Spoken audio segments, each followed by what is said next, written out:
بھی ہے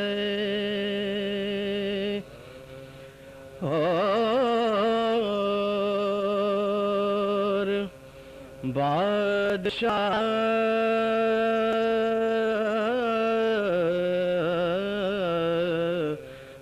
بھی ہے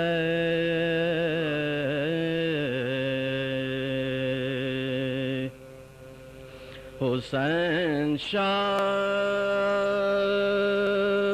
بھی ہے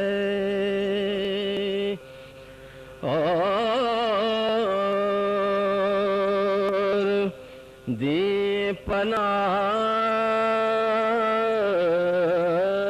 پناہ بھی ہے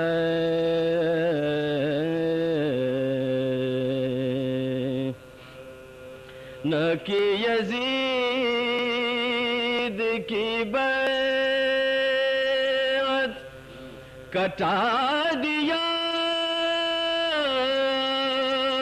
سر کو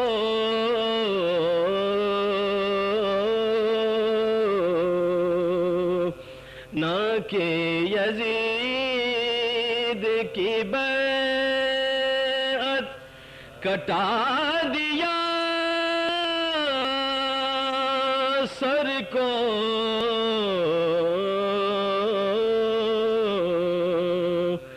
اسی بنا پر تو بنیاد لا الہ بھی ہے حسین شاہ بھی ہے درود بر محمد ہو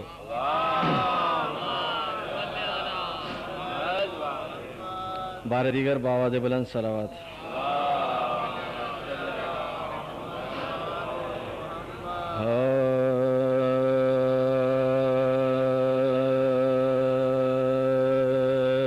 یہ کون سی مستور ہے کیا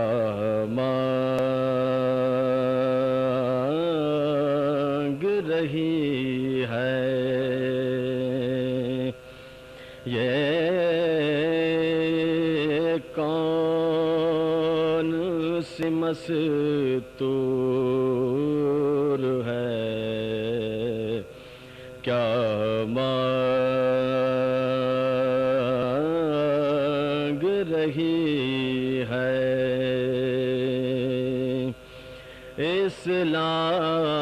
اسلام کی خدمت کا صلہ مانگ رہی ہے ہر صاحب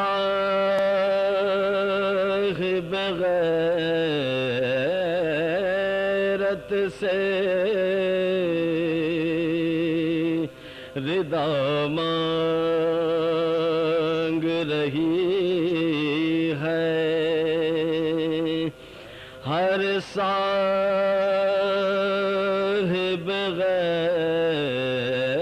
غیرت سے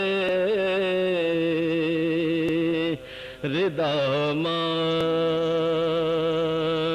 رہی ہے پردیس میں مرنے کی دعا مانگ رہی ہے افسردہ ہے افلاک سیاہ پوش زمین ہے افسردہ ہے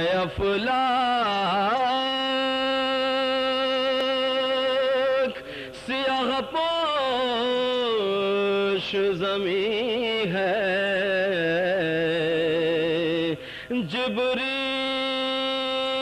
جبریل ذرا دیکھ یہ زینب تو نہیں ہے افسردہ ہے افلاک،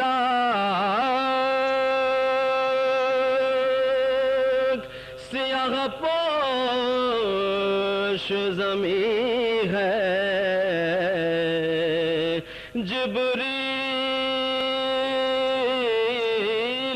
ذرا دیکھ یہ زینب تو نہیں ہے، یہ کون سی مستور ہے۔ درود بر محمد و آل محمد۔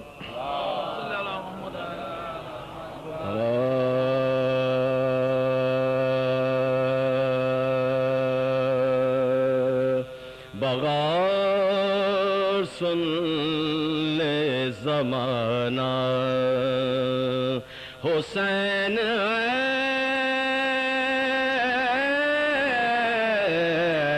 سے تھے،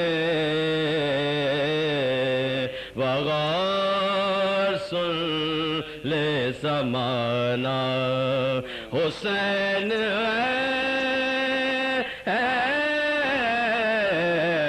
سے تھے، بقا فنا کو بنایا حسین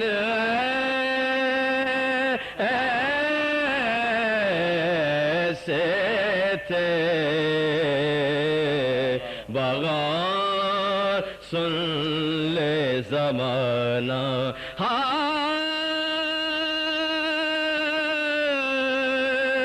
چھری کے نیچے وہ خالق سے پیار کی باتیں، چھری کے نیچے وہ خالق سے پیار کی باتیں، اجل کو ہو گیا سکتا حسین سے تھے، بغار سن لے زمانہ،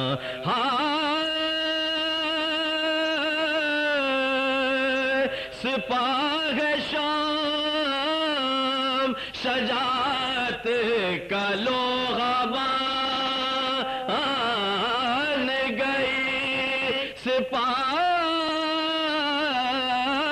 شام شجاعت کا لوہا مان گئی، دبے نہ لاکھوں سے تنہا حسین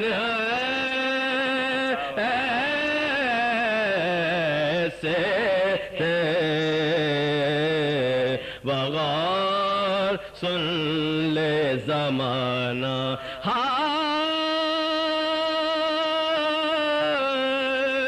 کمر کو باندھ کے پیری میں جلتی رہتی سے، کمر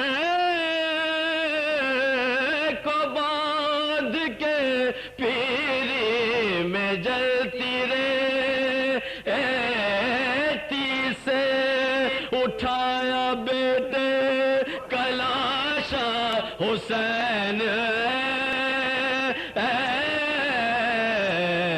سے تھے،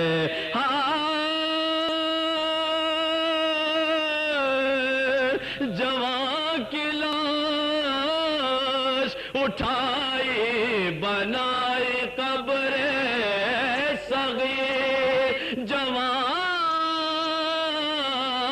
کی لاش اٹھائی بنائی قبر صغیر، کہیں بھی عزم نہ بدلا حسین سے تھے، ہزار شکر کے سجدے شہید کرتا ہے، ہزار شکر کے سجدے شہید کرتا ہے بنایا قطرے کو دریا حسین ایسے تھے بغور سن لے زمانہ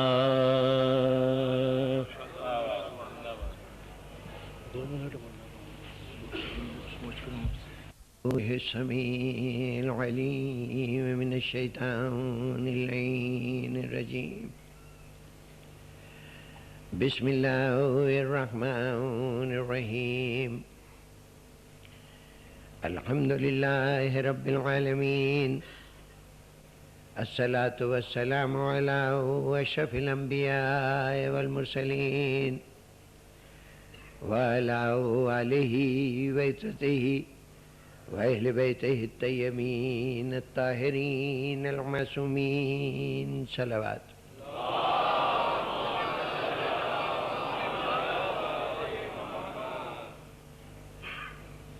سامعین گرامی،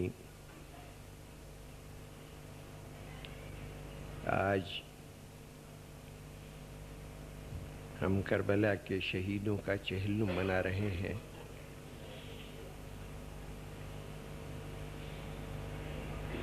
یہ خصوصی مرحلہ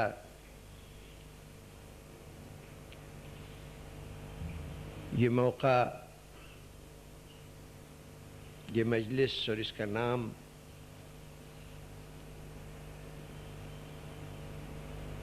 یہ سب ایک سوال ہے کہ آخر کیوں یہ مجلس چہلم، مجلس اربعین کیوں؟ کیا کسی واقعے کی یادگار ہے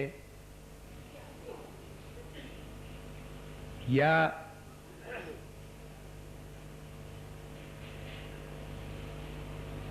یہ کوئی ایسی رسم ہے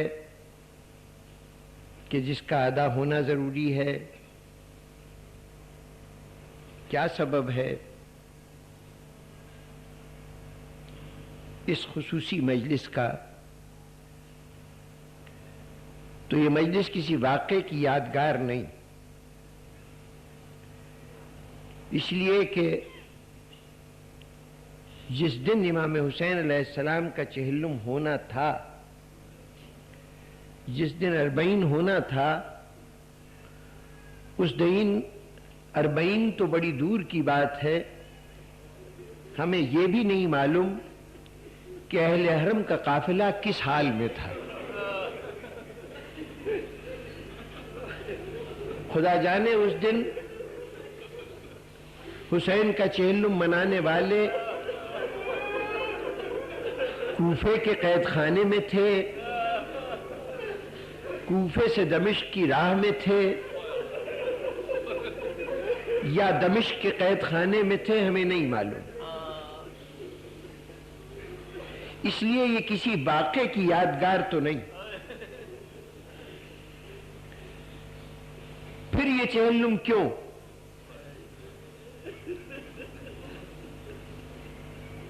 تو عرض کروں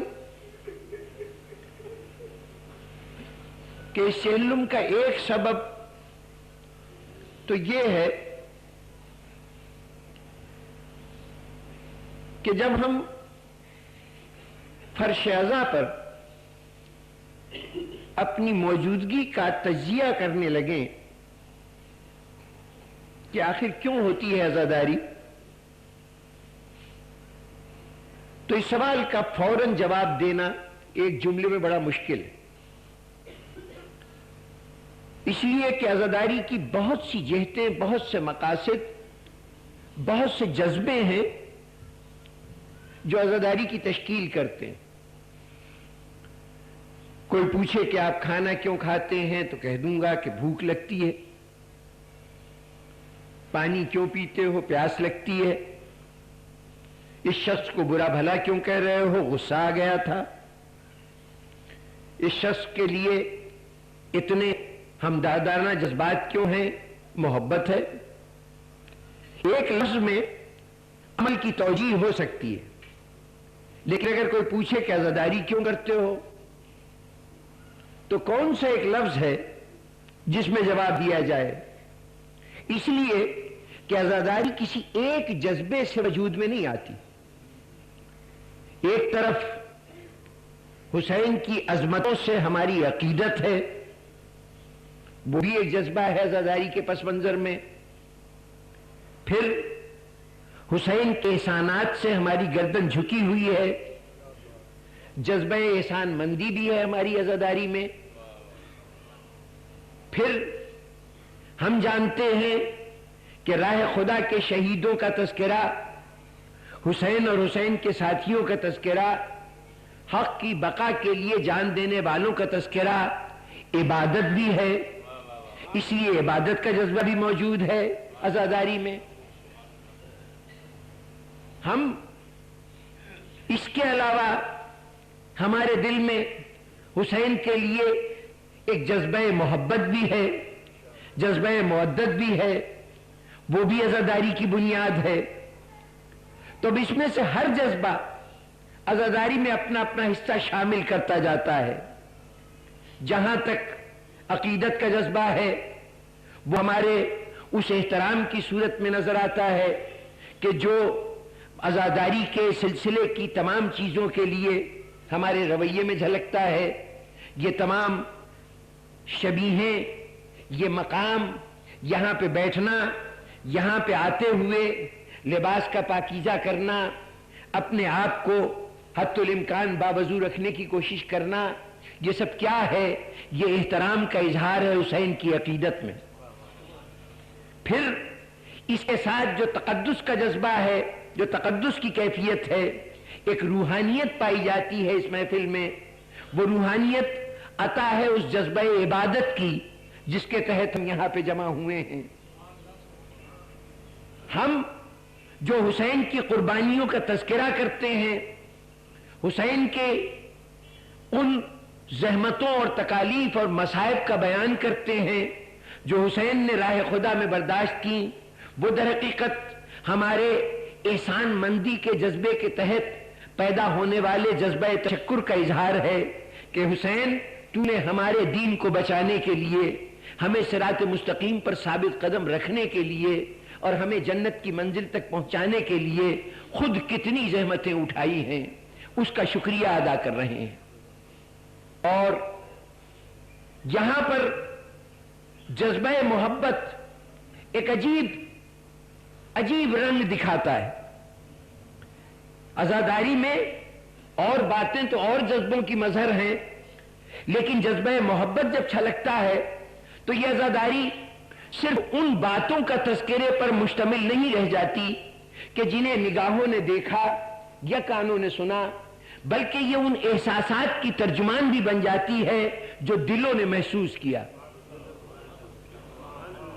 محبت نام ہے دل سے دل کی راہ ہونے کا۔ وہ چیزیں جو نگاہیں نہیں دیکھ سکی، جو کان نہیں سن سکے، وہ بھی ایک داستان تھی کربلا میں۔ کربلا کا ایک جز وہ ہے جسے دیکھنے والوں نے دیکھ لیا، سننے والوں نے سن لیا، لیکن ایک جز وہ ہے جو کسی نے نہ کوئی نگاہ دیکھ سکتی تھی، نہ کوئی کان سن سکتے تھے۔ وہ کون سی کیفیت تھی؟ وہ کیفیت جو کربلا میں موجود شخصیتوں کے دلوں پر گزرتی رہی۔ کچھ واقعات ایسے بھی تھے کہ جو منصع شہود پر ظاہر نہیں ہوئے، لیکن دل پر اس کی پوری کہانی لکھ دی گئی۔ یہ تو حساس دل ہی ہیں کہ دلوں پر لکھی ہوئی ان عبارتوں کو پڑھ سکیں، ان تحریروں کا مطالعہ کر سکیں۔ اندازہ لگا سکتے ہیں آپ کہ دلوں پہ وہ کون سی تحریریں ہیں؟ کربلا میں کچھ بچے پیاسے ہیں، ایک شخصیت ہے جو سمجھتی ہے کہ یہ میری ذمہ داری ہے کہ ان کی پیاس بجھائی جائے۔ جب اجازت ملتی ہے میدان کی طرف جاتا ہے، جا کے پانی لانے کی پوری کوشش کرتا ہے، بازو کٹ جاتے ہیں، مشکیزے میں تیر لگ جاتا ہے، پانی بہہ جاتا ہے، یہ تو وہ چیز ہے جسے نگاہوں نے دیکھا، لیکن دل پہ کیا گزری ہوگی؟ دل پہ ایک داستان لکھی گئی، کاش میرے بازو پھر بحال ہو جاتے، کاش میں دریا تک پھر جا پاتا، کاش میں مشکیزے کو پھر بھر کے لاتا اور سکینہ کی پیاس بجھا دیتا۔ بس بزرگان محترم، دلوں پہ لکھی ہوئی اس تحریر کو دلوں نے پڑھ لیا، اور اس کے بعد یہ کہا کہ اب جہاں فرش عزا بچھائیں گے، جہاں ذکر حسین ہوگا، وہاں ہم جگہ جگہ سبیلے لگا دیں گے۔ عباس، تمہاری آرزو تھی نا کہ پیاسوں کی پیاس بجھاؤ، ہم اتنی سبیلیں لگائیں گے، اتنی سبیلیں لگائیں گے کہ نہر القمہ ان سبیلوں کی مقدار دیکھ کر خود کو، اپنے آپ کو کربلا کی خاک میں چھپا لے گی۔ یہ ایک تمنا تھی جو سکا کے دل میں تھی، اسے آج ہم پورا کر رہے ہیں۔ یہ بھی جزو عزاداری ہے، یہ بھی عزاداری کا حصہ ہے۔ بزرگان گرامی، اسی کربلا میں ایک ماں تھی جس کا کمسن بچہ، ماں بھی بیوہ ہو چکی تھی، بچہ یتیم تھا۔ اب ماں کے دل میں جیسے جیسے بچہ بڑا ہو رہا ہے، وہ دنوں کو انگلیوں پہ گنتی جا رہی ہے۔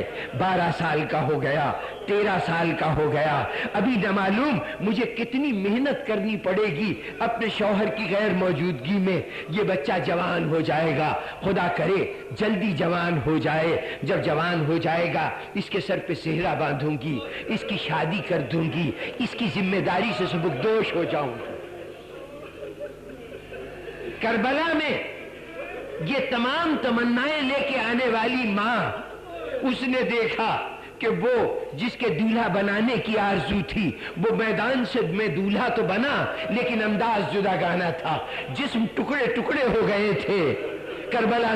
کربلا کے میدان میں ماں نے اس کیفیت میں دیکھا تو کیا یہ حسرت نہیں رہی ہوگی کہ کاش میں اس بچے کو دولہا بناتی، کاش اس کی بارات دھوم سے لے کے جاتی، اس کی اہتمام سے شادی کر لیتی۔ حساس دلوں نے ماں کے دل کی عبارت پڑھ لی۔ ہمیں نہیں پتا کہ قاسم کی شادی ہوئی تھی یا نہیں ہوئی تھی، اتنا جانتے ہیں کہ شادی نہیں ہوئی تھی تب بھی، اور اگر شادی ہوئی تھی تب بھی ماں کے دل کی یہ آرزو پوری نہ ہوئی کہ میرے بچے کی شادی دھوم دھام سے ہوتی، میرے بچے کی شادی اہتمام سے ہوتی۔ تو ہم کہتے ہیں اپنے اپنے ذوق کے مطابق، اپنی اپنی فہم کے مطابق، کہ جس طرح بھی ہو شادی کے لیے جو ماں کی آرزو ہوتی ہے وہ سب ہم آرزو پوری کریں گے۔ مہندی بھی لائیں گے، صحرا بھی لائیں گے، مہندی کے ساتھ اہتمام بھی کریں گے۔ بزرگان گرامی، ماں کی آرزوؤں کی تکمیل کے ایسے ایسے منظر نظر آتے ہیں کہ بے ساختہ داد دینے کو دل چاہتا ہے ان محبت کرنے والوں کی محبت کو۔ میں نے ایک مجلس میں دیکھا کہ جب جناب قاسم کی مہندی آئی تو اس کے ساتھ کچھ ملبوسات بھی تھے، کچھ لباس بھی تھے، کچھ جوڑے بھی تھے۔ مجلس کے اختتام پر جب شبی آ گئی تو تھوڑی دیر کے بعد جب مجلس ختم ہو گئی تو صاحب خانہ نے ان جوڑوں میں سے ایک جوڑا اٹھایا اور جوڑا اٹھا کے مجھے دینے لگے کہ یہ جوڑا آپ کے لیے ہے۔ میں بڑا حیران ہوا کہ یہ لباس کیوں دے رہے ہیں۔ انہوں نے کہا آپ کو نہیں معلوم کہ جب کسی کے گھر میں شادی ہوتی ہے تو گھر میں جو خادم ہوتے ہیں، جو خدمتگار ہوتے ہیں، ان کو وہ جوڑے دیا کرتے ہیں۔ ارے کیا قاسم کی ماں کے دل میں آرزو نہ ہوگی کہ اپنے بیٹے کے ذاکر کو جوڑا عطا کرے؟ یہ قاسم کی شادی کا جوڑا ہے جو ہم دے رہے ہیں۔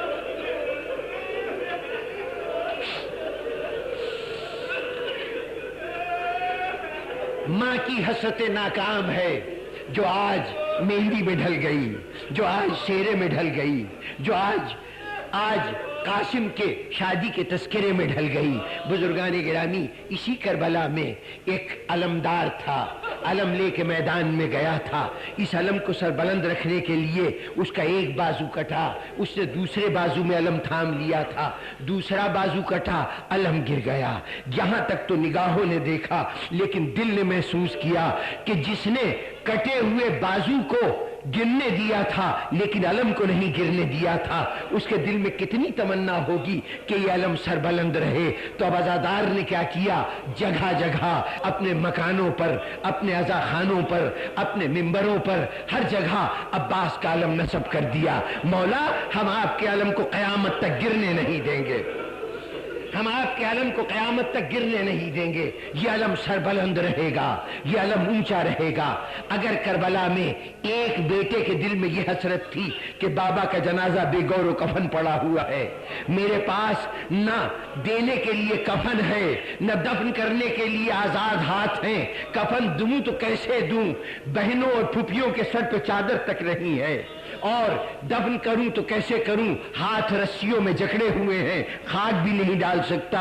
فوراً عزادار آگے بڑھے، مولا ہم آپ کے باپ کا جنازہ اٹھائیں گے. ہم نے جگہ جگہ تابوت بنائے، اپنے کاندھوں پہ اٹھایا. مولا ہم آپ کے بابا کو بے گور و کفن نہیں رہنے دیں گے، ہم یہ تابوت اٹھائیں گے. غرض کربلا والوں نے جتنی تمنائیں کی، جتنی آرزویں کی، وہ سب عزادار نے ان کو بھی اپنی عزاداری کا جز بنا لیا. عزاداری صرف گزرے ہوئے واقعات کی یادگار نہیں، عزاداری ان حسرتوں کی بھی یاد ہے، ان تمناؤں کی بھی یاد ہے جو کربلا میں پوری نہ ہو سکی، جو کربلا میں تکمیل تک نہ پہنچ سکی. بس بزرگان محترم، یہاں سمجھ میں آیا کہ یہ چہلم کیوں ہو رہا ہے. یہ چہلم اس لیے ہو رہا ہے کہ کربلا والے چاہتے تھے کہ چہلم ہو، لیکن چہلم کر نہیں سکے تھے، فرش عزائے حسین نہیں بچھا سکے تھے. اس لیے اب یہ ہماری ذمہ داری ہے. اے سید سجاد، آپ کے بابا کا چہلم ہم کریں گے.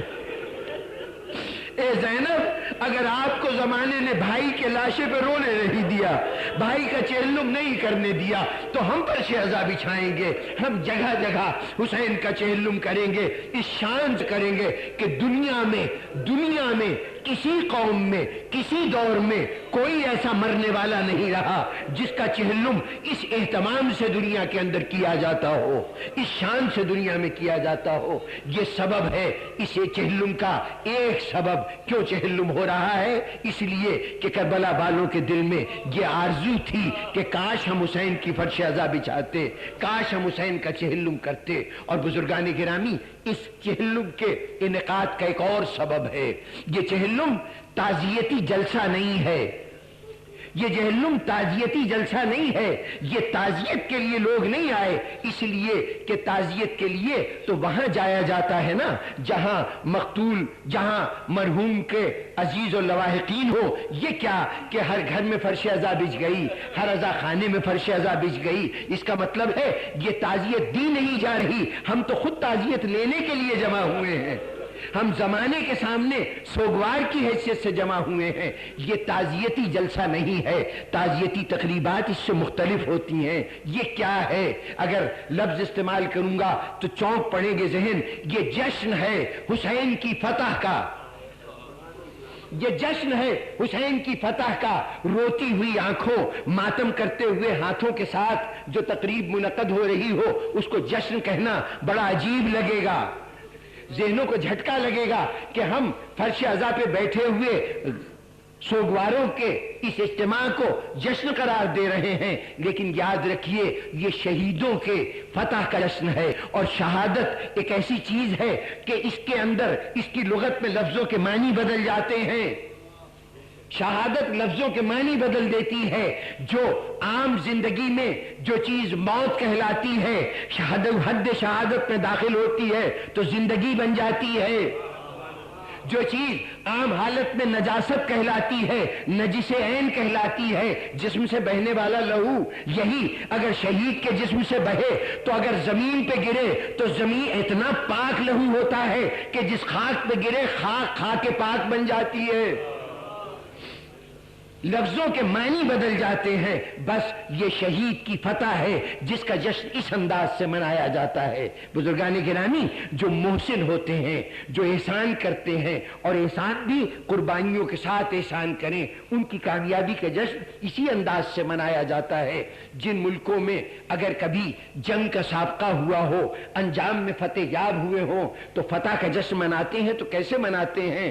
جن لوگوں نے اپنی جانیں فتح دلانے بچانے کے لیے، ملک کی حفاظت کے لیے جنہوں نے جانیں قربان کی ہیں، ان کی مزاروں پہ پھول چڑھائے جاتے ہیں، ان کے تذکرے سوگوار انداز میں کیے جاتے ہیں، ان کی دی ہوئی قربانی کا تذکرہ ہوتا ہے۔ بزرگان گرامی، ہم آج حسین کی فتح کا جشن منا رہے ہیں، لیکن حسین کے احسان کا تذکرہ کیے بغیر نہیں، اور یہ تذکرہ چونکہ قربانیوں کا تذکرہ ہے، یہ تذکرہ مصائب کا تذکرہ ہے، اس لیے ہماری آنکھیں جذبہ احسان مندی کے تحت سوگوار ہیں، ورنہ یہ جشن ہے فتح کا، اس فاتح کا جس نے دنیا میں ایسی نادر الوجود فتح حاصل کی کہ جس کی کوئی مثال نہیں ہے۔ یہ فتح کا جشن نہیں ہے تو اور کیا ہے کہ دو فاتح تھے کربلا کے، دو فاتح ہیں کربلا کے، ایک وہ فاتح جس کا نام حسین ہے، ایک وہ فاتح جس کا نام زینب ہے۔ آج کے دن چلے جائیے، زینب کا گھر دمشق میں ہے، حسین کی قیام گاہ کربلا میں ہے، جائیے دیکھیے کتنا جم غفیر ہے، ساری دنیا سے خلق خدا ٹوٹی پڑ رہی ہے مبارکباد کے لیے۔ حسین تو نے عظیم کارنامہ کر دیا، حسین تو نے بڑا نام، تو نے اسلام کے علم کو سربلند کر دیا، اب قیامت تک اسلام کو کوئی ضرر نہیں پہنچے گا۔ ذرا جا کے دیکھیے کربلا میں حالت، آج وہاں پر لاکھوں افراد کا اجتماع ہے، ایک خدا کے حضور میں حج کے لیے جانے والوں کا اتنا وسیع اجتماع ہوتا ہے، اور آج ایک حسین کے لیے جانے والوں کے، حسین کے بارگاہ میں شکریہ ادا کرنے کے لیے جانے والوں کا اتنا عظیم اجتماع ہے۔ اس مماثلت سے یہ سمجھ لیجئے کہ کائنات میں دو وحدہ لا شریک ہیں، ایک عالم وجود کا وحدہ لا شریک ہے، وہ پروردگار عالم ہے، اور ایک عالم امکان کا وحدہ لا شریک ہے، اس کا نام حسین ابن علی ہے۔ اس کے عقیدت مند جتنے بارگاہ خدا بندی میں جاتے ہیں اسی انداز سے آج حسین کی بارگاہ میں داخل ہوئے ہیں، اور کیوں نہ داخل ہو، اس لیے آئے ہیں حسین تو نہ ہوتا تو پھر حج کا وہ اجتماع نہ ہوتا، تو نہ ہوتا تو خدا کا وہ نام نہ ہوتا، وہ تذکرہ نہ ہوتا، تو نے ہماری عبادتوں کو بچا لیا، اس کا شکریہ ادا کر رہے ہیں۔ دنیا کوئی یہ اپنے سر سہرا باندھنے کی کوشش نہ کرے کہ ہم نے یہ حالات فراہم کر دیے ہیں کہ آج حسین کے شہدائی جمع ہو رہے ہیں، یہ کوئی نیا واقعہ نہیں ہے۔ تم آج اپنی سہولتوں کی بات کرتے ہو، حسین کے شہدائی تو اس وقت بھی آتے رہے جب بڑی کثیر رقمیں دینی پڑتی تھیں، اس وقت بھی حسین کی بارگاہ میں جاتے رہے جب بازو کٹانے پڑتے تھے، جب اپنا ایک پیر کٹانا پڑتا تھا، اس وقت آنے والوں عاشقوں کے قافلے کو کوئی نہ روک سکا، تو آج کوئی کیا روک سکتا تھا؟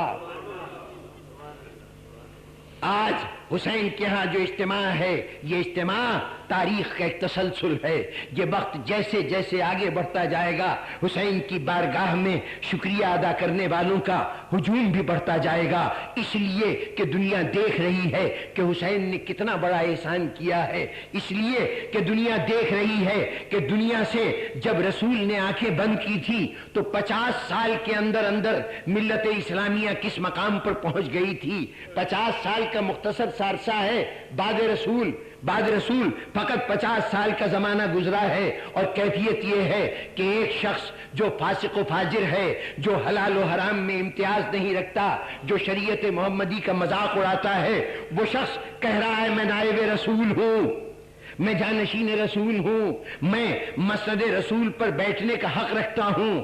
افسوس کی بات ہے کہ یزید جیسا فاسق و فاجر اس مسند پہ بیٹھے کہ جو مسند رسول سے نسبت رکھتی ہے، لیکن اس سے بڑی افسوسناک بات یہ ہے کہ اس عہد کا مسلمان یزید کے اس دعوے کو قبول کر رہا ہے۔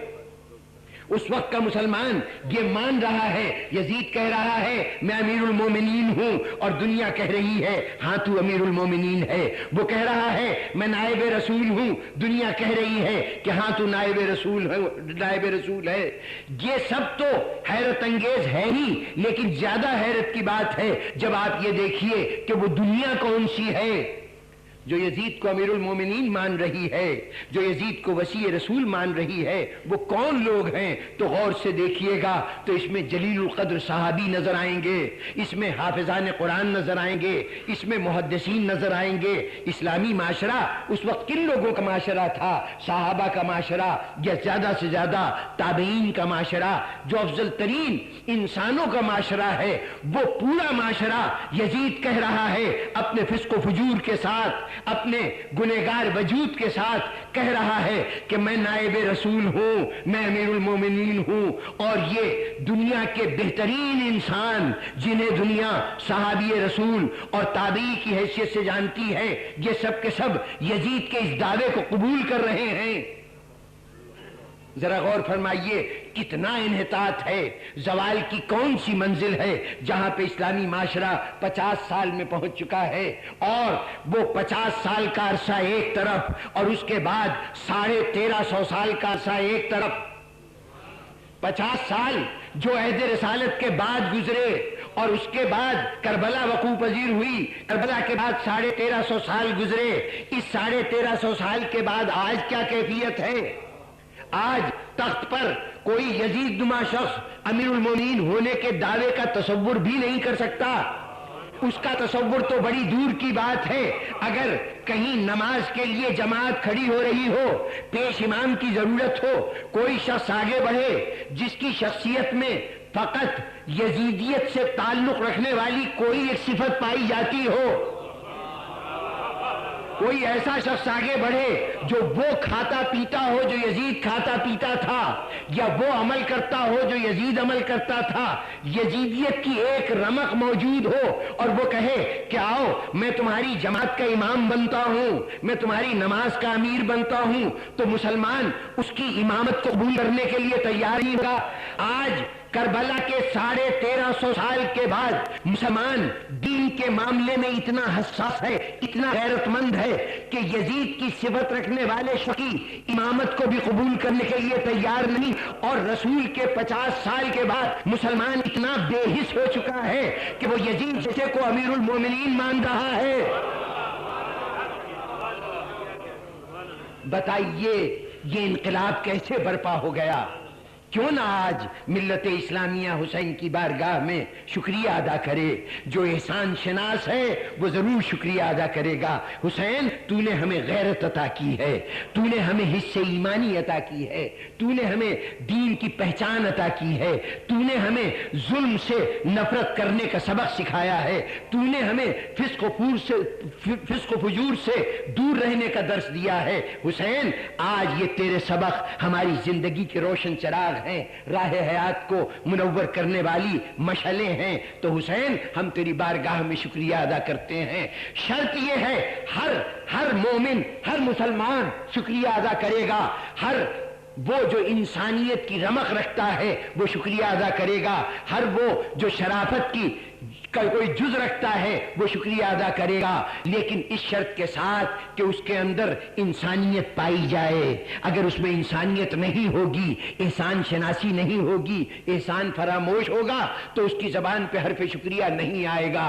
لیکن کوئی شکریہ ادا کرے یا نہ کرے، حسین وہ فیاض ہے کہ اس کی رحمتوں سے آج دنیا مالا مال ہے۔ بزرگان گرامی، اگر میں تفصیل میں جاؤں تو بہت سے ایسے بین الاقوامی اثرات گزار کر سکتا ہوں جو حسین کی عطا ہیں۔ دیکھیے صرف ایک پہلو کی طرف اشارہ کروں کہ دنیا آج سے مشکل سے 50 سال پہلے اس بات پہ نازاں ہوا کرتی تھی کہ ہم تو فتوحات کرتے ہیں، ہم تو طاقتور ہیں، ہم تو دشمن کو زیر کرتے ہیں۔ چنانچہ اپنے وہ وزارت کہ جس کا تعلق فوج سے ہوا کرتا تھا، اس کا نام وزارت جنگ ہوا کرتا تھا۔ وار آفس دنیا کا ایک بہت بڑا جمہوری ملک جو بہت عرصے تک بر صغیر پر حکومت کرتا رہا ہے، اس کا جو وہ شعبہ تھا کہ جو فوج سے تعلق رکھتا تھا اسے وار آفس کہا کرتے تھے، وہ منسٹری آف وار ہوا کرتی تھی۔ لیکن آج ساری دنیا چاہے جنگ میں جارحیت کتنی زیادہ کرے، لیکن وہ اپنا نام اب جنگ کا دفتر نہیں رکھتی بلکہ وزارت دفاع کہتی ہے۔ وزارت دفاع کہتی ہے یہ جنگ سے، یہ خونریزی سے نفرت کی تحریک کہاں سے پیدا ہوئی؟ جناب والا، جو تاریخ آپ کی ہے، جو تاریخ اتفاق سے ہم مسلمانوں کی ہے، یہ ساری تاریخیں جمع کر لیجئے، اس کے اندر آج تک ہیرو وہی ہے۔ چاہے آج کی دنیا مظلومیت کی کتنی مدح کرے، لیکن جب تاریخ اٹھائیے گا تو تاریخ کا ہیرو وہی نظر آئے گا جس کے ہاتھ میں شمشیر آبدار ہے، جو دوسروں کی گردنیں کاٹ رہا ہے۔ چنگیز خان کا تذکرہ تو تاریخ میں مل جائے گا، وہ ان سروں کے، وہ سر کہ جن سے مینار بنائے جاتے تھے، ان میناروں کی ان اینٹوں میں سے کسی اینٹ کا ایک تذکرہ بھی نہیں ملے گا، کسی ایک اس سر کا تذکرہ نہیں ملے گا جو سر قلم کیا گیا تھا۔ جس قوم کو دیکھیے اس کی داستانیں ان لوگوں کی مدح سے بھری پڑی ہیں کہ جنہوں نے اس قوم کے لیے فتوحات کی ہیں، علاقے زیر کیے ہیں۔ آج تک دنیا میں اس بات کو ذلت سمجھا جاتا رہا کہ کوئی میدان میں مارا جائے، مارا جانے والا تو ہار جاتا ہے، گرفتار ہو جائے تو اس سے بڑھ کے اس کی ذلت و خواری اور کیا ہو سکتی ہے؟ اگر ہتھکڑیاں بیڑیاں پہن لی جائیں تو اس سے بڑھ کر حقارت کی اور کون سی کیفیت ہو سکتی ہے؟ زندگی میں اگر کبھی کسی نہ کسی عمل کے نتیجے میں کوئی شخص 2 دن بھی جیل کاٹ آئے تو چاہتا ہے کہ یہ صفحے اس کی تاریخ سے پھاڑ دیے جائیں۔ اگر کسی جگہ پر قیدی کو زنجیریں پہنا کر، ہتھکڑی پہنا کر اس وقت کہ ابھی اس پر جرم ثابت نہیں ہوا بازاروں سے گزار دیا جائے تو انسانیت چیخ اٹھتی ہے کہ تم نے یہ انسانیت کی توہین کی ہے، جرم ثابت ہوئے بغیر تم نے اس کے ساتھ مجرموں کا سلوک کیا ہے۔ یعنی انسان کے لیے ذلت و خواری کی علامت ہیں میدان میں مارا جانا، گرفتار ہو جانا، ہتھکڑیاں بیڑیاں پہن لینا، بازاروں میں ہتھکڑی پہن کر گزر جانا۔ تمام دنیا اس کو ذلت سمجھتی ہے۔ حسین نے کہا لو میں زمانے کے آداب بدل دوں گا، میں زمانے میں انقلاب لے آؤں گا۔ کل تک جس کو تم سمجھ رہے تھے کہ یہ ذلت کی نشانی ہے، آج سے میں اس سب چیزوں کو عزت عطا کرتا ہوں۔ اب ذلیل مرنے والا نہیں ہوگا، مارنے والا ہوگا۔ اب پست قید ہونے والا نہیں ہوگا، بلکہ پستی اس کا مقدر ہوگی جو قید کرے گا۔ اب توہین اس کی نہیں ہوگی جس کے ہاتھ میں ہتھکڑیاں اور بیڑیاں ہوں گی، توہین اس کی ہوگی جو ہتھکڑی اور بیڑی پہنائے گا۔ اور اگر اس کی مثال دیکھنی ہے، اس کا ثبوت دیکھنا ہے تو آج اس مجمع میں بیٹھے ہوئے بہت سے ہاتھوں کو دیکھ لیجئے۔ ہاتھوں کے اندر بیڑیاں ہوں گی، ہاتھوں میں ہتھکڑیاں ہوں گی، پیروں میں بیڑیاں پڑی ہوں گی۔ یہ کیا ہے؟ اے حسین، تو نے اتنی عزت دے دی ہے، ان چیزوں کو اتنی عزت دے دی ہے کہ آج یہ قوموں کا سرمایہ افتخار بن گئے ہیں، عزت کی علامت بن گئے ہیں۔ تو آج ہم اس حسین کا شکریہ ادا کر رہے ہیں، اور اس حسین کے شکریہ کرتے ہوئے ایک اور بارگاہ ہے، وہ بارگاہ کہ حسین نے اسلام کو زندہ کیا تھا، اور یہ دوسری بارگاہ اس فاتح کی ہے جس نے حسین کو زندہ کر دیا، جس نے حسین کو زندہ کر دیا۔ یہ کون ہے؟ دمشق کے ایک گوشے میں سونے والی ایک بی بی، حسین کی بہن زینب۔ آج زینب کے دروازے پہ بڑا ہجوم ہے، آج لوگ پہنچے ہیں کیا کہنے زینب تیرا کارنامہ دیکھ، زینب تو نے حسین کے نام کو ایسا بلند کیا ہے، ذرا شہزادی اس مجمع کو دیکھ جو تیرے ارد گرد جمع ہیں، دنیا کے گوشے گوشے سے آئے ہوئے لوگ تیرے حسین کا نام لے کر تیرے دربار میں کھڑے ہو کر یا حسین کہہ رہے ہیں۔ کل تو کوفہ و شام کے بازاروں میں کہہ رہی تھی کوئی ہے میرا مددگار۔ بی بی ایک استغاثہ حسین نے بلند کیا تھا، ایک استغاثہ دمشق کے بازاروں میں تو نے بلند کیا تھا۔ بی بی اس وقت سے لے کے آج تک حسین کے استغاثہ تو ختم ہو گیا، لیکن تیرے استغاثے کے جواب میں لبیک کی صدائیں گلی کوچوں سے اٹھ رہی ہیں، گلی کوچوں سے اٹھ رہی ہیں۔ ساری دنیا زینب کو لبیک کہہ رہی ہے۔ لبیک نے ایک چراغ جلایا ہے، دمشق کے ایک گھر میں ایک چراغ جلایا ہے، اس چراغ کا نام عزاداری حسین ہے۔ اس چراغ کی روشنی پھیلنے لگی، اتنا تیز چراغ تھا، نہ معلوم کس طرح سے روشن کیا گیا تھا۔ ایک چھوٹے سے مکان میں جلنے والے اس چراغ نے 6 دن میں، فقط 6 دن میں اتنا نور پیدا کر دیا تھا کہ دمشق کے در و دیوار جگمگانے لگے تھے. جہاں یزیدیت کی ظلمت نے ہر طرف تاریکی پھیلا رکھی تھی، وہاں ہر طرف نور پھیلنے لگا، نور پھیلنے لگا. زینب نے صرف 6 دن مجلسیں کی ہیں، صرف 6 دن فرش ازا بچھی ہے، لیکن 6 دن کے بعد کیا کیفیت تھی؟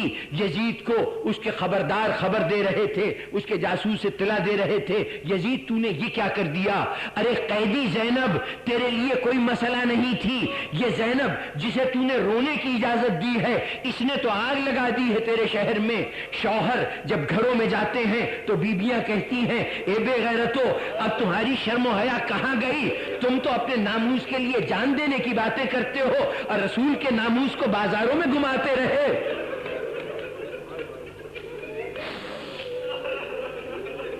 ہر شخص دوسرے کو تانا دیتا ہے کہ تم کلمہ تو رسول کا پڑھتے ہو اور رسول کے نواسے کے شہادت پہ جشن مناتے رہے، خوشی مناتے رہے. ایک عجیب کیفیت ہے، یزید کے خلاف ایک رد عمل ہے. آخر یزید مجبور ہو گیا زینب سے کہو کہ زینب یہاں سے چلی جائے، ہمارے شہر کو خالی کر دے. یہ درخواست تھی، اب حکم دینے کی طاقت نہیں ہے یزید میں، اب حکم دینے کی طاقت نہیں ہے.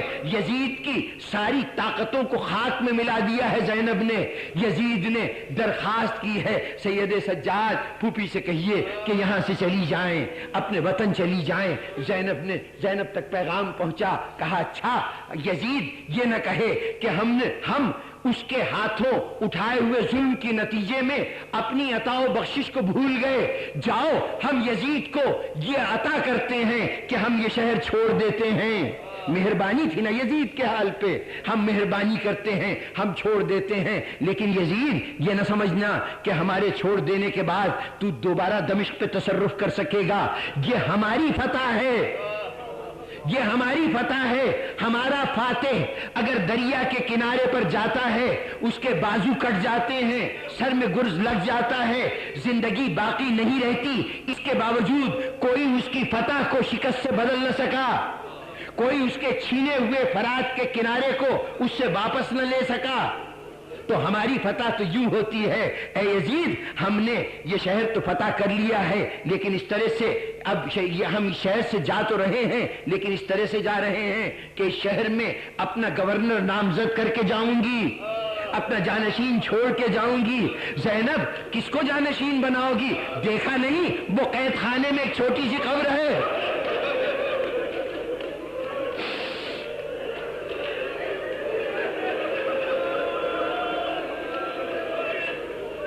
وہ قید خانے میں ایک چھوٹی سی قبر ہے، یہ میری گورنر ہے. تم دیکھنا یزید کی سلطنت خاک میں مل جائے گی. تم دیکھنا یہ کل دارالحکومت ہوگا، سکینہ کا دارالحکومت ہوگا، سکینہ کا دارالحکومت ہوگا. یوں تو یہ سکینہ کی سرزمین قرار پا گئی تھی دمشق، لیکن جب زینب قبر سکینہ پہ پہنچی ہے نا رخصت ہونے کے وقت، تو قبر کی بے کسی نے حسرت بھرے لہجے میں زینب سے ایک سوال کیا تھا، پھوپھی اماں کربلا میں حسین چھوڑ گئے تھے، پھوپھی اماں کربلا میں بابا چھوڑ گئے تھے، پھر پلٹ کے خبر نہ لی، کیا آپ بھی ہمیشہ کے لیے جا رہی ہے؟ تو زینب نے کہا تھا بیٹی نہ گھبرا، کچھ دن گزریں گے انشاءاللہ، بس مجھے کچھ کام کرنے ہیں، مجھے کچھ جا کے نانا سے کہنا ہے، کچھ جا کے ماں سے کہنا ہے، کچھ بھائی سے کہنا ہے، ذرا یہ کام کر لوں، اس کے بعد سکینہ یہاں تو ہوگی اور زینب ہوگی.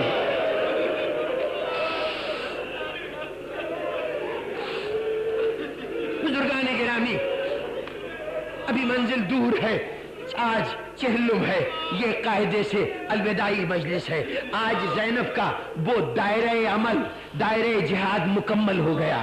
کربلا سے شروع کیا تھا نا زینب نے جہاد، کربلا پہ آ کے ختم ہو گیا.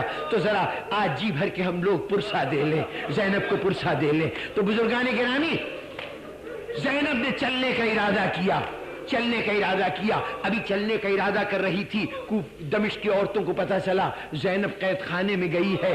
قید خانے میں گئی ہے، بھتیجی کے قبر کے اوپر گئی ہے تو بیویاں قید خانے میں پہنچ گئیں زینب کو خدا حافظ کہنے کے لیے۔ زینب قبر سے رخصت ہو رہی تھی، دیکھا تو دمشق کی کچھ عورتیں آ رہی ہیں، کہا بیویو یہاں آئی ہو میری زیارت کے لیے؟ ہاں بیوی ہم آپ کی زیارت کے لیے آئے ہیں۔ کہا بیوی ہماری زیارت کے لیے نہ آنا، یہاں کبھی تمہیں فرصت مل جائے نا تو اس قبر پہ ضرور آ جانا، اس قبر میں سونے والی بچی کی زیارت کے لیے آ جانا۔ اور اس کے بعد زینب نے یہ نہیں کہا کہ یہاں آ کے فاتحہ پڑھ لینا، یہ نہیں کہا کہ یہاں جھاڑو دے دینا، یہ نہیں کہا کہ یہاں پھول چڑھا دینا، کہا تو کیا کہا؟ دو فرمائشیں کی، اے دمشق کی عورتوں اگر فرصت ملے کبھی تو یہاں اس قبر پہ آ جانا، اور دیکھو اگر آنا تو یہ ایک چھوٹا سا چراغ ضرور جلا دینا، میری بچی اندھیرے میں دنیا سے رخصت ہو گئی۔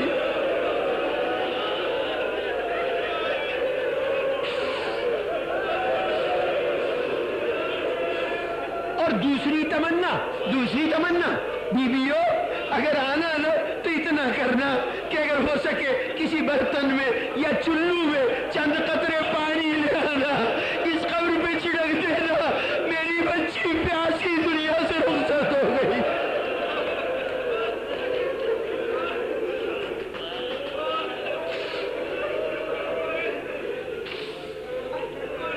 سامعین محترم، ادھر زینب چلی دمشق سے روانہ ہوئی، ادھر رسول کا ایک بوڑھا صحابی نام جابر ابن عبداللہ انصاری سرزمین مدینہ پہ تھا، عمر بہت زیادہ ہو چکی ہے، عہد رسالت میں ہی سن رشد کو پہنچا ہوا بزرگ سیرت آدمی تھا، رسول کو دنیا سے گئے ہوئے 51 سال گزر چکے ہیں، اب ظاہر ہے کہ عمر ایسی ہو گئی ہے کہ آنکھوں کی بینائی ختم ہو گئی ہے، اب نظر نہیں آتا، لیکن دل میں ایمان کا چراغ اتنا روشن ہے کہ راستے نہ نظر آئیں، وہ سمجھتا ہے کہ دل میں اتنی صلاحیت ہے کہ حسین تک راستہ تلاش کر لے گا۔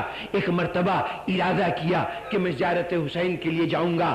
عطیہ مرادی نام کا ایک شخص تھا، اس کو بطور رہنما کے، بطور گائیڈ کے ساتھ لیا کہ تم میرے ساتھ چلو۔ حجاز سے سفر شروع کیا، چلتے چلتے سرزمین عراق میں داخل ہوا، عراق میں پہنچا، اب کربلا کی طرف بڑھتا جا رہا ہے، اور ساتھ عطیہ مرادی سے کہتا جا رہا ہے جابر کہ عطیہ جیسے ہی سرزمین کربلا شروع ہو نا مجھے بتا دینا، دیکھو تو بڑی ادب کا مقام ہے، احترام کا مقام ہے، کوئی بے ادبی نہ مجھ سے ہو جائے، مجھے بتا دینا۔ تھوڑی دور چلتا تھا پھر کہتا تھا دیا کربلا نہیں آیا، کربلا ابھی نہیں آیا، بار بار پوچھتا جا رہا تھا۔ اچانک اب عطیہ سے پوچھنے کے بجائے اس کے دل نے کچھ خبر دینی شروع کی، فضاؤں کی خوشبوؤں میں کچھ تاثر محسوس ہوا، اب پوچھا نہیں، چلتی ہوئی سواری سے کود پڑا، عطیہ مجھے لگتا ہے کربلا آ گیا، فضاؤں میں میرے حسین کی خوشبو بسی ہوئی ہے، اب چلا، نابینا تھا نا، چلا تیزی سے قدم بڑھاتا جا رہا ہے۔ میں کہوں گا جابر ذرا احتیاط سے قدم بڑھانا، یہاں بڑے زخمی لیٹے ہوئے ہیں، یہاں زخموں سے چور لیٹے ہوئے ہیں۔ جابر بڑھتا جا رہا ہے، بڑھتے اب سمجھ میں نہیں آ رہا کہاں جاؤں، مولا کی قبر کہاں ہے، ہر طرف مولا کی خوشبو یکساں ہے فضا میں، سمجھ میں نہیں آ رہا کہ حسین کہاں ہے۔ یہ سوچ کے ایک مرتبہ کچھ خیال آیا، چلتے چلتے رک گیا، بچپن کی کوئی بات یاد آئی، کہا مولا آج تک تو کبھی ایسا نہیں ہوا کہ اس بوڑھے جابر نے آپ کو سلام کیا ہو، آپ نے جواب نہ دیا ہو، مولا آج رسول کا بوڑھا صحابی آپ کو سلام کر رہا ہے، جواب دیجیے، السلام علیکم یا ابا عبداللہ۔ اتنا کہنا تھا کہ نشیب کی جانب سے آواز آئی، الیہ جابر۔ بس اب کیا تشبیہ دوں، ایک منظر آپ کو یاد ہوگا کہ ایک علی نام کا نوجوان کربلا میں اپنے بابا کو آواز دیتا جا رہا تھا اور حسین گرتے پڑتے اس آواز پر جا رہے تھے۔ آج جابر بھی حسین کی آواز پہ اسی طرح بڑھ رہا ہے، 2 قدم چلتا ہے، ٹھوکر لگتی ہے، گر جاتا ہے، لبیک یا حسین، لبیک یا حسین کہتا ہوا گیا، جہاں سے آواز آ رہی تھی اس قبر پہ خود کو کو گرا دیا، مولا میری خطا کو معاف کر دیجئے۔ ارے جسم کی ناتوانی نے اجازت نہیں دی، آنکھوں کی بینائی نہ ہونے نے مجبور کر دیا تھا، ورنہ مولا یہ نہیں ہو سکتا تھا کہ آپ کربلا میں شہید ہو جائیں اور جابر آپ کے ساتھ شریک نہ ہو۔ مولا میری خطا معاف کر دے، میری خطا معاف کر دے۔ اپنی خطاؤں کی معافی مانگ رہا تھا، اپنے قصور پر معذرت کر رہا تھا، اچانک قبر حسین سے آواز آئی، جابر ادب سے کھڑے ہو جاؤ، جابر ادب سے کھڑے ہو جاؤ، اپنی گردن کو احترام سے جھکا لو، علی کی بیٹی زینب میری زیارت کو آتی ہے۔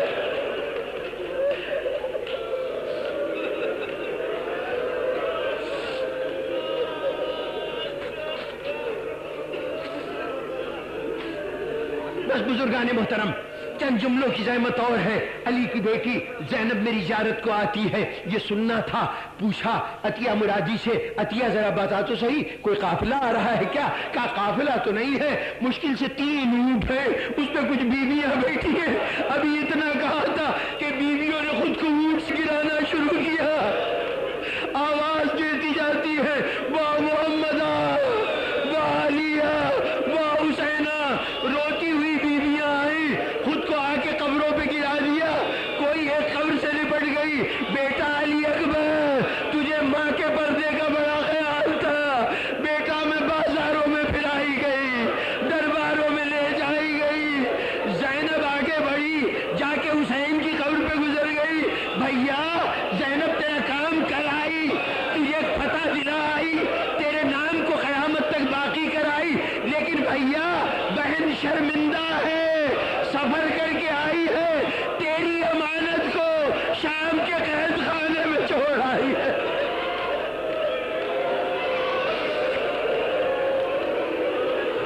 بس آمین محترم، بس ایک منظر کی زحمت اور دوں گا، ایک منظر کی زحمت اور، ایک منظر اور دیکھ لیجیے۔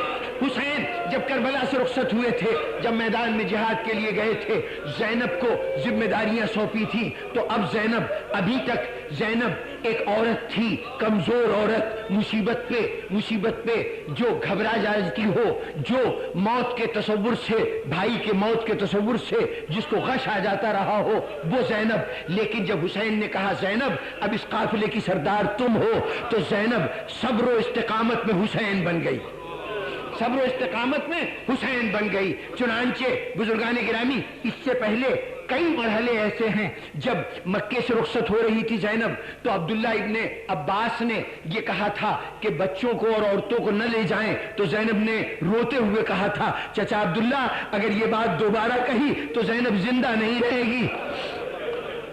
حسین نے کربلا میں آ کے خبر دی تھی، ایک موقع پر یہ کہا تھا ان للہ و انا الیہ راجعون پڑھا تھا، تو بہن نے کہا تھا بھائی آپ اپنے مرنے کی خبر دے رہے ہیں؟ حسین نے کہا تھا کہ ہاں بہن، دنیا میں ہر شخص کو جانا ہے۔ تو زینب اتنا روئی تھی کہ غش آ گیا تھا۔ غرض جہاں بھائی کی جدائی کی خبر سامنے آتی تھی، زینب کی آنکھیں ابل پڑتی تھی۔ اب جو حسین نے کہا کہ زینب تو نگران ہے اس قافلے کی، تو محافظ ہے اس قافلے کی، تو زینب نے اپنی آنکھوں سے آنسو پوچھ لیے۔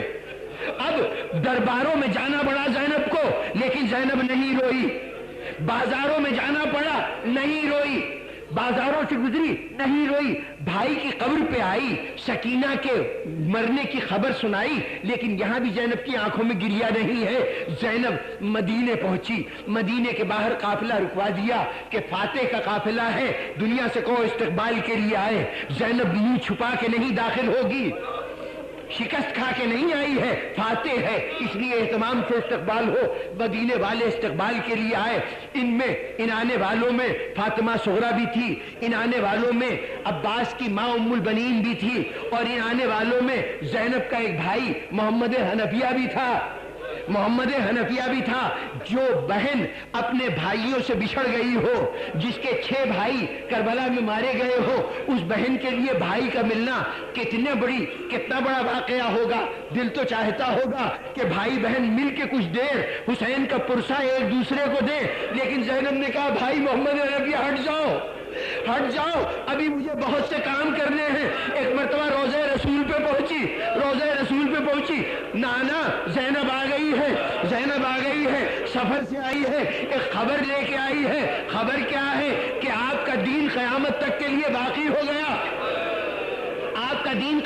تک کے لیے بچ گیا، اور نانا سفر سے آئی ہے نا تو کچھ تحفے لے کے آئی ہے، یہ کہہ کے زینب نے اپنی کا کونا کھولا، ایک کرتا نکالا، جگہ جگہ سے پھٹا ہوا تھا، خون میں تر تھا، کرتے کو قبر رسول میں بچھا دیا۔ رسول پہچانیے، نانا پہچانیے، یہ آپ کے لباس حسین کا لباس ہے۔ نانا اس میں جتنے سوراخ ہے، کوئی نیزے کا سوراخ ہے، کوئی تلوار کا زخم ہے۔ اور اس کے بعد ایک جملہ کہا، نانا یہ تو وہ تحفہ تھا جو میں دنیا کے سامنے پیش کر سکتی تھی، کچھ اور تحفے ہیں میں منظر عام پہ پیش نہیں کر سکتی، لیکن نانا آپ کی نگاہوں سے کچھ چھپا نہیں۔ ارے ذرا میرے بازوؤں پہ دیکھیے، میری پشت پر دیکھیے، بازوؤں پہ رسی کے نشان ہیں، پشت پہ دروں کے زخم ہیں۔ یہ سب کہا بزرگان محترم، زینب نے یہ سب کہا، لیکن اس کے باوجود آنکھوں میں آنسو نہیں آئے، زینب روئی نہیں، نہ معلوم کیسے اپنے آنسوؤں کو ضبط کرتی رہی۔ زینب جب نانا کے روضے سے چلی تو گویا کام ختم ہو گیا، جس کام سے نکلی تھی وہ مشن مکمل ہو گیا، سارا کام مکمل کر چکی۔ اب چلی قافلہ پورا جا رہا تھا محلہ بنی ہاشم کی طرف۔ عین محلہ بنی ہاشم سے باہر دو راستے پھوٹتے تھے، ایک محلہ بنی ہاشم میں جاتا تھا، ایک جنت البقیع کی طرف جاتا تھا۔ وہاں تک قافلہ ساتھ آیا، ساری بیبیاں ساتھ آئیں، سارے کربلا سے آنے والے ساتھ آئے، لیکن جیسے ہی اس موڑ پہ پہنچے زینب نے قافلے کو چھوڑ دیا، قدم بڑھائے جنت البقیع کی طرف، قدم بڑھائے جنت البقیع کی طرف۔ فضہ نے شہزادی کو جاتے دیکھا، وہ پیچھے چلی، آگے آگے زینب، پیچھے پیچھے فضہ۔ اب کیفیت یہ ہے کہ اب تک تو زینب بڑی پامردی سے، بڑی جرت سے سارے حالات کا مقابلہ کر رہی تھی، اب جو جنت البقیع کی طرف چلی تو ایسا لگا کہ جیسی ساری طاقتیں ختم ہوتی جا رہی ہیں، اب پیر نہیں اٹھتے۔ زینب ہاتھ سے پیر پکڑتی